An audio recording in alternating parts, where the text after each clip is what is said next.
Hello बच्चों, कैसे हैं आप लोग। उम्मीद करते हैं आप मस्त होंगे, स्वस्थ होंगे और अपनी पढ़ाई को जारी कर रहे होंगे। बच्चों, आज हम एक नए टॉपिक को पढ़ने जा रहे हैं जो कि आपका टॉपिक है एक समान आवेशित अनंत समतल चादर के कारण वैद्युत क्षेत्र, जो कि आपके बोर्ड एग्जाम के लिए बहुत ही ज्यादा इम्पोर्टेंट है। इस टॉपिक के बारे में आज हम लोग बात करना चाह रहे हैं, जो कि गॉस के नियम के अनुप्रयोग पे बेस्ड है। ठीक है, तो अब हम लोग यहाँ पे एक आवेशित समतल प्लेट बनाएंगे और उस प्लेट के कारण हमें क्या करना है, वैद्युत क्षेत्र का मान निकालना है। ठीक है, तो आइए बच्चों, सबसे पहले इस फिगर को समझते हैं। अगर आप फिगर में सारी चीजों को समझ जाएंगे तो फिर आपको कोई प्रॉब्लम नहीं होगी। ये हमारी क्या है, एक समतल प्लेट है या समतल चादर हम कह सकते हैं, और इस चादर के कारण हम लोगों को क्या करना है, वैद्युत क्षेत्र का मान निकालना है। ठीक है, तो ये आपकी चादर ऐसी है कि इस पर हम लोग एक समान रूप से धनावेश हम दे रहे हैं। एक समान रूप से क्या हो रही है, आवेशित है, और इस आवेशित प्लेट के कारण हमें क्या करना है, वैद्युत क्षेत्र का मान निकालना है। ठीक है, तो ये हमने एक प्लेट बनाया और इस प्लेट पर हमने क्या कर दिया, चार्ज दे दिया।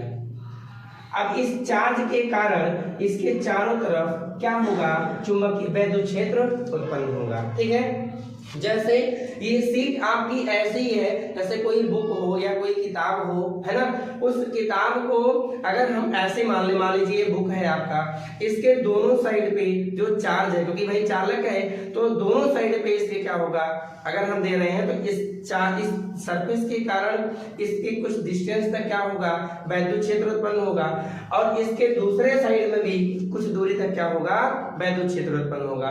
और ये वैद्युत क्षेत्र, अगर ये प्लेट है, अगर इस साइड में r दूरी पर होगा, ऐसा डिस्टेंस मान लेंगे या दूरी मान लेंगे, तो इतना ही दूरी पर दूसरे साइड में भी आपका होगा। तो हम मान लें कि इस प्लेट के कोई भी पॉइंट को हम मान ले रहे हैं, ये पॉइंट हमारा कोई भी है ना। इस पॉइंट के कारण हमें क्या करना है, वैद्युत क्षेत्र का मान निकालना है। तो यानी इस पॉइंट के कारण यहाँ निकालना है, दूसरे कंडीशन में इसी सरफेस के कारण दूसरे साइड पे हमें निकालना है। तो इनको हम फिगर के माध्यम से बनाना चाह रहे हैं। मैं मान लो कि ये हम क्रॉस सेक्शन ले रहे हैं, इतना ये क्रॉस सेक्शन हम ले रहे हैं। इस क्रॉस सेक्शन के कारण हमें क्या करना है, इतनी दूरी पर क्या है, जो हमारा वैद्युत क्षेत्र है उसको हमें निकालना है। इस पॉइंट को जो क्या मान ले रहे हैं, हम T मान ले रहे हैं। तो आप कहेंगे अगर इस साइड पे स्मॉल r दूरी पर बन रहा है, जिसको हम लोगों ने T पॉइंट माना है, तो इतना ही इस साइड पे भी बनेगा। कि भाई 3D फिगर है, ये रिलेटिव फिगर आपका ऐसे है। हम दोनों साइड पे यहाँ जो डिस्कस करना चाह रहे हैं, ये आपका सरफेस, ये आपका जो पृष्ठ है, प्लेट है, वो इस प्रकार से है। इस प्लेट के उस साइड में और इस प्लेट के इस साइड में हमें वैद्युत क्षेत्र का मान निकालना है। तो अब हम क्या कर लें, इसी पॉइंट से हम दूसरे डायरेक्शन में स्मॉल r दूरी या जो डिस्टेंस कुछ भी मान सकते हैं, ये स्मॉल r दूरी है, इस दूरी पर हम एक दूसरा पॉइंट P डैश कंसीडर कर ले रहे हैं, क्योंकि यहाँ से प्लेट से दोनों वैद्युत क्षेत्र के बीच की, या जहां तक वैद्युत क्षेत्र उत्पन्न हो रहा है उसके बीच की दूरियां क्या हैं, समान है। तो मैं मान लूं कि यहाँ पर भी एक क्या होगा, इस सरफेस के कारण इसका कुछ चुंबकीय क्षेत्र, वैद्युत क्षेत्र अपना यहाँ पे जनरेट होगा।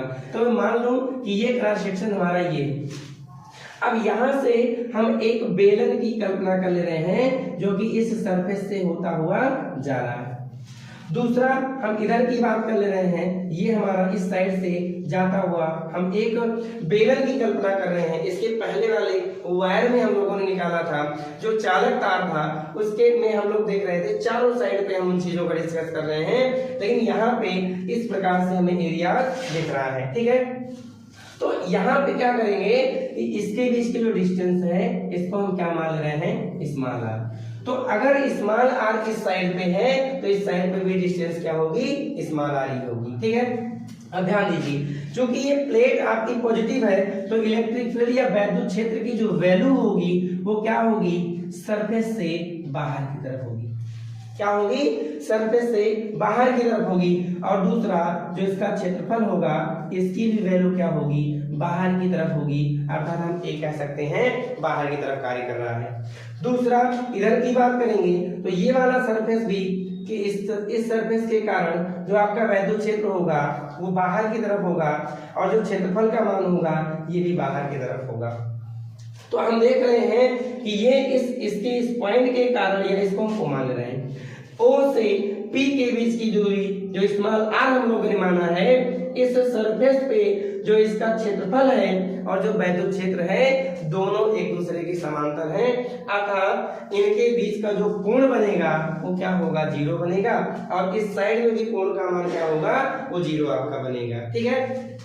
अब एक अगली चीज है भाई, इस सरफेस पे हमने चार्ज दिया है, इस सरफेस के लंबवत की अगर हम बात करेंगे तो इस तीसरे पॉइंट पे या तीसरे सरफेस की अगर मैं बात करूं, जैसे ये आपका प्लेट है इसके सरफेस की हम बात कर रहे हैं तो वैद्युत क्षेत्र उधर है और इस सरफेस की बात करेंगे तो ये आपका क्या है, वैद्युत क्षेत्र और आपका जो क्षेत्रफल है दोनों एक दूसरे के परपेंडिकुलर या लंबवत होता है। तो इस स्थिति में आपका जो थीटा का मान होगा ये 0 होगा। तो हमें इन तीनों स्थितियों में क्या करना है, वैद्युत फ्लक्स की वैल्यू निकालना है। जब वैद्युत फ्लक्स की वैल्यू निकाल लेंगे फिर हमें टोटल निकालने के लिए तीनों को जोड़ लेंगे और वही हमारा क्या हो जाएगा, वैद्युत फ्लक्स का मान होगा, उसमें गॉस की प्रमेय का यूज करके हमें जो चीजें निकालना है वहां पर हमारा डेरिवेशन आ जाएगा। इससे पहले हम लोग समझ लेते हैं जो इसमें टर्म यूज होगा, जैसे पृष्ठ घनत्व। क्या यूज होगा, पृष्ठ घनत्व। ये पृष्ठ घनत्व जो होता है इसको हम लोग सिग्मा से रिप्रेजेंट करते हैं। ये Q बाई क्या होता है, A। या एकांक क्षेत्रफल का जो आवेश है उसी को हम लोग क्या बोलते हैं, पृष्ठ घनत्व बोलते हैं। यहाँ पे अगर हमें Q निकालना है तो Q बराबर क्या हो जाएगा, सिग्मा इंटू A। इस फार्मूले का हम लोग यहाँ पे यूज करेंगे। जैसे इसके पहले वाले में आवेश निकालने के लिए हम लोगों ने प्रोसीजर यूज किया था। तो हमारा पहला टारगेट क्या है, हम यहाँ पे वैद्युत फ्लक्स निकालना चाह रहे हैं, लेकिन हमने आपको स्टेप में बताया था सबसे पहले हम चार्ज की वैल्यू निकालेंगे, फिर हम क्या करेंगे, वैद्युत फ्लक्स।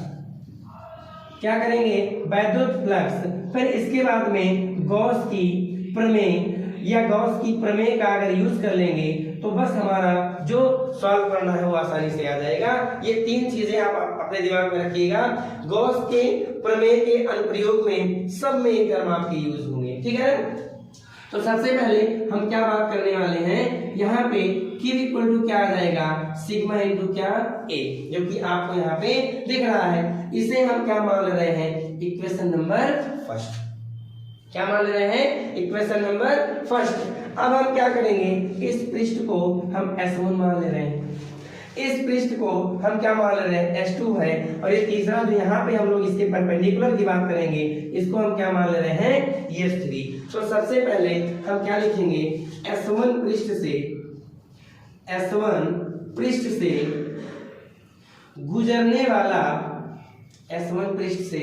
गुजरने वाला वैद्युत फ्लक्स। क्या है, वैद्युत फ्लक्स। तो ये क्या आ जाएगा भाई बताओ, यहाँ पे हम मान रहे हैं कि वैद्युत फ्लक्स आपका ∅1 है, ये क्या हो जाएगा, EdA।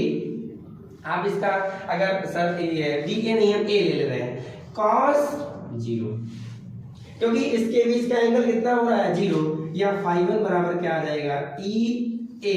और हम लोग जानते हैं, यहाँ लिख दे रहा हूं, cos 0 की वैल्यू क्या होती है 1 और cos 90 की वैल्यू क्या होती है यहाँ पे 0। तो इसकी वैल्यू 1 अर्थात ∅1 बराबर कितना आ जाएगा, E इंटू क्या A। इक्वेशन से आपको प्रॉब्लम नहीं होनी चाहिए क्योंकि ये हम लोग अपने सुविधा के लिए मानते हैं। अब क्या करेंगे, S2 पृष्ठ से क्या करेंगे, S2 पृष्ठ से गुजरने वाला क्या, वैद्युत फ्लक्स। क्या हो जाएगा, वैद्युत फ्लक्स।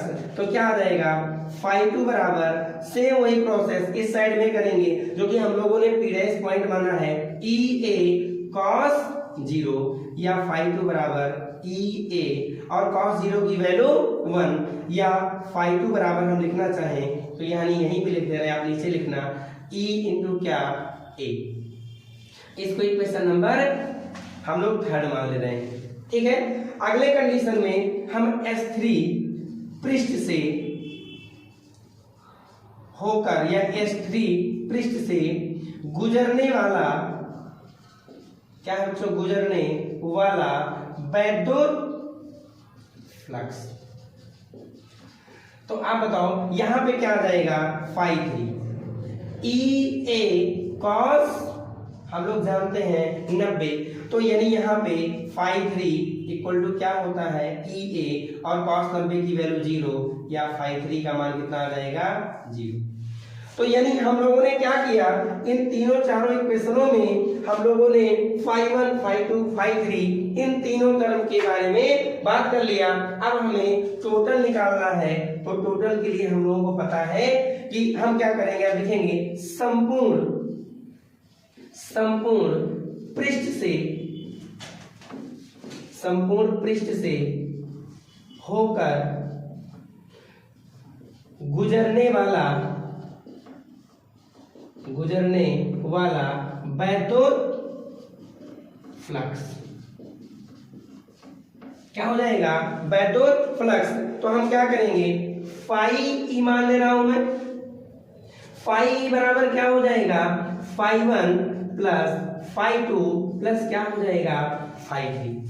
अब हम समीकरण 2, 3 और 4 का यूज कर लें, देखेंगे समीकरण नंबर 2, 3 व 4 से क्या हो जाएगा, समीकरण इसे मान रखेंगे बच्चों, फाई ई बराबर क्या आ जाएगा, phi1 की वैल्यू आपकी क्या है E इंटू ए, phi2 की वैल्यू क्या है E इंटू क्या है A है, और phi3 की वैल्यू क्या है 0 है। सही है। तो आप बताओ यहां से phi E बराबर 2 इंटू क्या आ जाएगा E इंटू A। सही है। जब phi E की वैल्यू ये आ गई, हमने आपको कहा लास्ट स्टेप में हम क्या करेंगे, गॉस की प्रमेय का यूज करके अपना काम यहां से बना लेंगे। तो हम लोग जानते हैं कि तीसरा एक लास्ट स्टेप है, ज्यादा नहीं बचा हुआ है, लगभग सारी चीजें हो ही गई हैं, ठीक है ना। हम यहां लिखेंगे क्योंकि गॉस की प्रमेय से क्या होता है, गॉस की प्रमेय phi E बराबर क्या Q अपान एप्सिलॉन 0। हमें मालूम है समीकरण नंबर 1 में Q बराबर सिग्मा इंटू क्या होता है A लिखेंगे, इसलिए समीकरण नंबर 1 से क्या हो जाएगा phi E बराबर Q के स्थान में क्या रखेंगे सिग्मा इंटू A, तो सिग्मा इंटू क्या A और डिवाइडेड बाई क्या हो जाएगा एप्सिलॉन 0, ठीक है ना।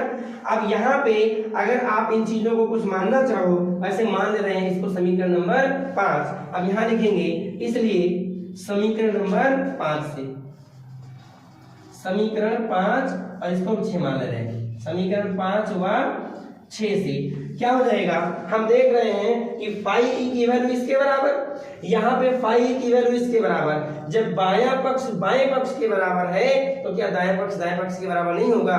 तो ये अगर बराबर हो जाएगा तो क्या दिखेगा आपको भाई, ध्यान दीजिएगा, ये हो जाएगा 2 into e a equal to sigma upon sigma into e और डिवाइडेड बाई क्या आ जाएगा एप्सिलॉन 0। आप देख रहे हैं कि ए से, एक मिनट नहीं सॉरी गलती हो गई, ये आपका हो जाएगा सिग्मा इंटू ए है ना, ई यहाँ गलती से लिख दिए थे, ए से ए क्या हो जाएगा कैंसिल, ई बराबर क्या आ जाएगा सिग्मा अपान 2 एप्सिलॉन 0 जो कि हमें निकालना था, ठीक है। उम्मीद है बच्चों आपको ये टॉपिक समझ आया होगा। तो इनमें लास्ट में जो कंक्लूजन निकल रहा है, इन्हीं चीजों को हमें यहाँ देखना है, और ये आपका एक समान आवेशित अनंत समतल चादर के कारण वैद्युत क्षेत्र की तीव्रता का जो फार्मूला है वो आपका E बराबर सिग्मा अपान 2 एप्सिलॉन 0 है, जो कि आपके बोर्ड एग्जाम के लिए वेरी वेरी